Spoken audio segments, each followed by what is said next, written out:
Question 82. General factors causing political obligation and Thomas Hobbes' perception of the state of nature and political obligation. Introduction, meaning and importance of political obligation. The concept of political obligation lies at the heart of political philosophy. It refers to the moral duty of individuals to obey the laws of the state and support its authority. In other words, it asks, why should citizens obey the state?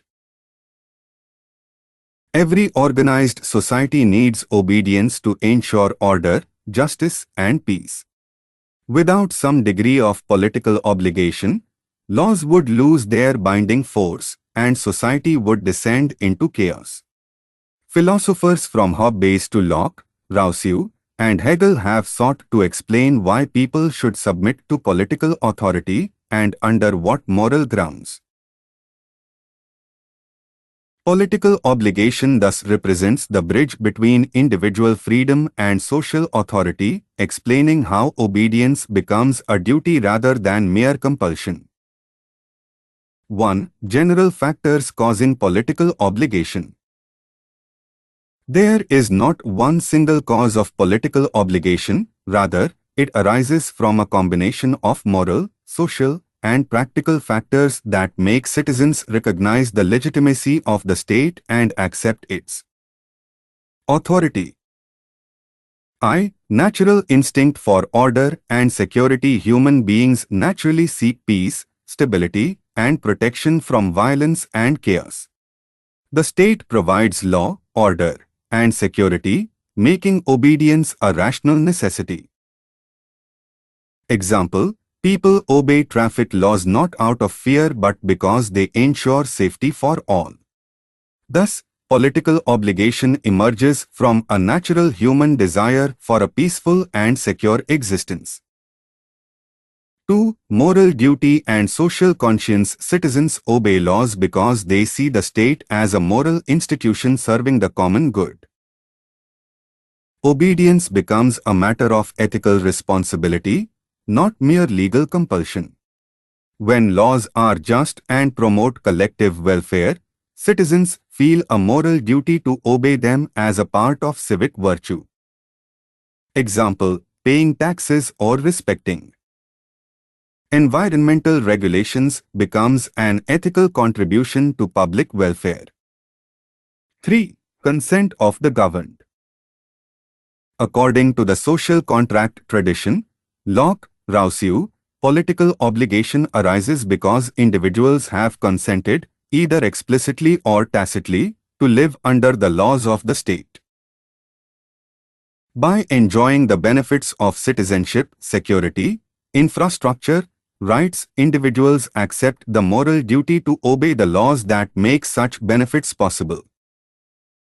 Thus, obligation rests on a reciprocal relationship. The state provides protection and citizens offer obedience. 4. Gratitude or reciprocity. Citizens owe obedience out of gratitude for the benefits they receive from the state, such as protection, education, and justice. Disobedience would mean ingratitude toward a system that sustains one's welfare.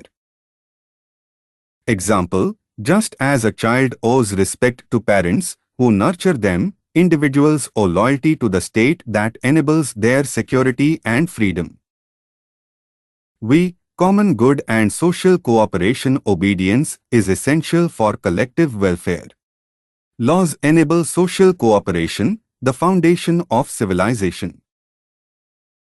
By obeying laws, citizens contribute to the maintenance of the common good, making the state a moral community rather than a coercive power. Example: obeying environmental laws, even at personal cost, benefits the entire society and future generations. 6. Habit and social conditioning. Obedience to authority also arises from habit, education, and socialization. From childhood, individuals are taught to respect rules and authority figures, parents, teachers, officials, which develops into political loyalty. This habitual obedience maintains continuity of governance even when moral or rational justification is weak. 7. Fear of punishment and coercive power. Though not the highest form of political obligation, fear of punishment remains a practical cause of obedience. Citizens obey laws partly because disobedience invites penalties. Example, the criminal law system operates on deterrence. People obey laws to avoid fines, imprisonment, or loss of liberty. However, as Hobbes observed, fear alone may ensure compliance, but not moral legitimacy. True obligation requires acceptance of authority as rightful. 8. Legal and constitutional recognition. In modern democracies, the legitimacy of laws arises from the Constitution, which expresses the collective will of the people. Obeying constitutional law becomes an act of loyalty to the rule of law, not to individual rulers. Example, in India, citizens recognize the Constitution, not monarchs or parties, as the supreme authority, giving moral and legal ground to political obligation. 2. Thomas Hobbes' perception of the state of nature and political obligation. Thomas Hobbes, 1588 to 1679, one of the earliest modern political thinkers, developed a rational and scientific explanation of political obligation in his famous work Leviathan, 1651. He viewed political obligation as arising from the necessity of escaping the anarchy of the state of nature through a social contract that creates a powerful sovereign. I. Hobbes' state of nature, a state of war. Hobbes began with a hypothetical condition, the state of nature, where no government or authority existed. In this state, all men were naturally free and equal, possessing the right to everything, including the lives of others. However, this natural liberty produced insecurity and conflict. Since resources were limited and human desires infinite, men lived in constant fear and competition. Hobbes described this vividly. In the state of nature, there is no place for industry, no arts, no letters, no society, and which is worst of all, continual fear and danger of violent death, and the life of man is solitary, poor, nasty, brutish, and short.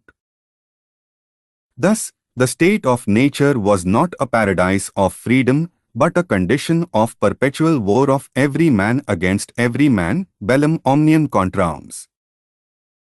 2. Causes of conflict in the state of nature. Hobbes identified 3 main causes of conflict. 1. Competition, for gain and resources. 2. Diffidence, fear, for safety and self-preservation. 3. Glory, for reputation and power.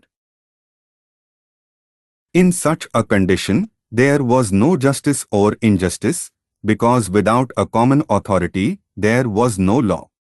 Each man was his own judge, leading to anarchy. 3. The need for a social contract. To escape this chaos, rational individuals realized the necessity of creating order and security. They agreed to surrender their natural rights to a common authority, known as the sovereign, in return for protection and peace. This agreement, called the social contract, was made not between ruler and ruled, but among individuals themselves. They collectively authorized the sovereign to act on their behalf, binding themselves to obey his commands. Thus, The sovereign's authority is the product of human consent, and obedience to him is a moral and rational duty arising from the contract. 4. Political obligation in Hobbes' theory. For Hobbes, political obligation arises out of rational self-interest and the social contract. By obeying the sovereign, individuals gain protection and escape the horrors of the state of nature. Hence, obedience becomes a moral necessity for self-preservation. Once the contract is made, individuals have no right to resist the sovereign, even if his rule is harsh, because the alternative is a return to anarchy. In his view, covenants without the sword are but words. This means that authority must have power, the sword, to enforce laws and ensure order. Nature of Hobbesian sovereignty. 1. Absolute, the sovereign's power is unlimited, above law and criticism. 2. Indivisible, sovereignty cannot be shared or divided. 3. Irrevocable, once conferred, the authority cannot be taken back. 4. Source of law, all laws derive their validity from the sovereign's will. Thus, Hobbes justifies absolute political obligation, total obedience to the sovereign as the price of peace and order. 6. Limits to Hobbesian obligation. Despite advocating absolute authority, Hobbes recognized one natural limit: when the sovereign fails to protect the life of subjects, they regain the right to self-preservation and may disobey. This is not a political rebellion but an instinctive act of survival. Hence, even in Hobbes' absolute framework, political obligation is conditional upon security, its original purpose. 3. Comparison, general grounds versus Hobbesian ground of obligation. While general theories, like moral duty or consent, justify obedience through ethical or civic reasons, Hobbes' justification is rooted in fear and rational calculation. People obey not because the state is morally good but because disobedience leads to death and disorder. Thus, Hobbes transforms political obligation from a moral duty to a rational necessity. Obedience is the path to survival. 4. Relevance of Hobbes' theory today. Though Hobbes' theory supports absolute monarchy, its essence remains relevant. It highlights the necessity of law and authority for social order. It warns that without legitimate power, society may collapse into chaos and violence. Modern democracies interpret Hobbes' sovereign not as a person, but as the constitution, the supreme authority ensuring peace and justice. Example: the Indian Constitution, though democratic, functions as a sovereign authority that citizens are morally obliged to obey, as it guarantees their rights and security. 5. Summary for quick understanding. Political obligation is the moral and rational duty of citizens to obey laws and support the state. It arises from factors such as consent, gratitude, social cooperation, moral duty, habit, and fear of punishment. According to Hobbes, in the state of nature, life was chaotic and insecure, a war of all against all. To escape this condition, individuals entered a social contract, surrendering their rights to a sovereign who would ensure peace. Hence, obedience to authority became a rational necessity for survival, forming the basis of political obligation. Quick revision notes. Meaning: duty to obey the laws of the state. Causes: natural desire for order, moral duty, consent, gratitude, habit, fear of punishment. Hobbes' state of nature, anarchy, life. Solitary, poor, nasty, brutish, short. Solution: social contract, surrender of rights for security. Sovereign, absolute, indivisible, irrevocable. Obligation, rational, not moral, based on fear and self-preservation.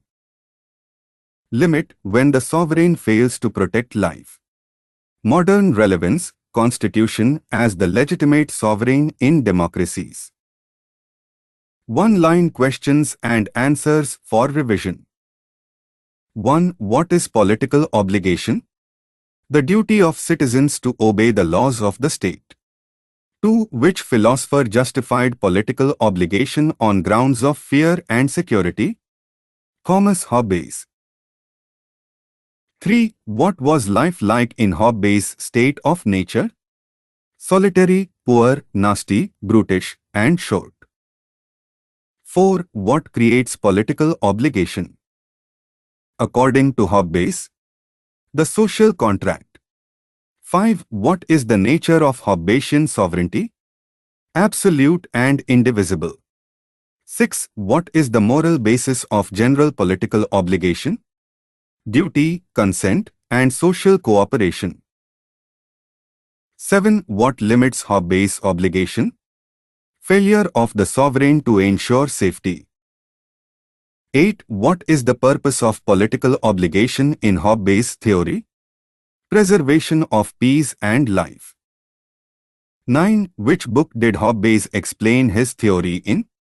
Leviathan, 1651. 10. How is Hobbes' idea applied today? Through obedience to the Constitution as the sovereign law. Final connection.